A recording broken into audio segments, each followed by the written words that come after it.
பத்தி சொல்லணும்னா நிறையா சொல்லலாம், சொல்லிக்கிட்டே இருக்கலாம். நிறைய அது வரைக்கும் சொல்லியிருக்கோம். இவர் சொன்ன மாதிரி தான். ஐயா கூட இருந்தவங்க அப்படின்றதுக்கு மேல, இப்ப வந்து ஐயா எல்லாரும் கூடயும் இருக்கிறாரு. அதனால தான் இத்தன பேரு. ஐயா கூட இருந்தவங்கன்னா ஒரு 50 பேர், 100 பேர் அப்படின்னு இருப்பாங்க. விரல் விட்டு எண்ணலாம். இன்னைக்கு ஐயா ஐயா வந்து எத்தன பேர் கூட இருக்காரு அப்படின்னா, அதுக்கு விரல் விட்டு எண்ண முடியாது.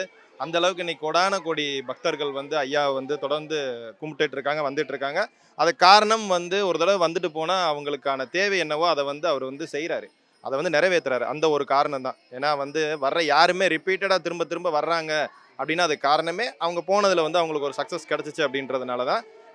அண்ணன் இப்போ ஒரு விஷயம் சொன்னாரு. அறுபடை வீடு மாரி ஐயாவ நாங்க அறுபடையா எடுக்க போறோம்ன்னு. உண்ம அதுதான். அவர் இருந்தது இடுமன்மலை.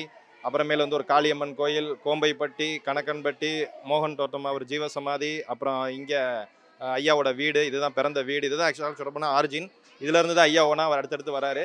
ஸோ வரலாறுகள்னு பார்த்தீங்கன்னா நிறையா இருக்கு. உண்மையிலே ஐயாவ பத்தி நிறையா விஷயங்கள் நம்ம தெரிஞ்சுக்கிறோம். ஐயாவ பத்தி நிறையா சர்ச் பண்ணுங்க. நிறையா தெரிஞ்சுக்கங்க.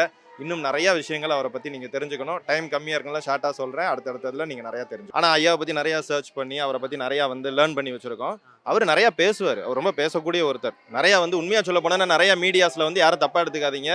நாங்க 10 வருஷமா பார்க்குறோம். உங்களுடைய சேனல்ஸ் வந்து வெளியில வரணும், நல்லா வரணுன்றதுக்காக நீங்க விஷயத்த தெரியாம ஆன்மீகத்த வந்து எந்த ஆன்மீகமா இருக்கட்டும், அப்படி வந்து தவறா சொல்லாதீங்க. தெரிஞ்சுட்டு சொல்லுங்க. அதாவது வந்து ஐயாவ பொறுத்தவரைக்கும் என்னன்னா, அவர் ரொம்ப பேசுவார். நிறைய பேசுவாரு. அவர் பேசுறப்ப யாரும் பக்கத்துல நிக்க முடியாது.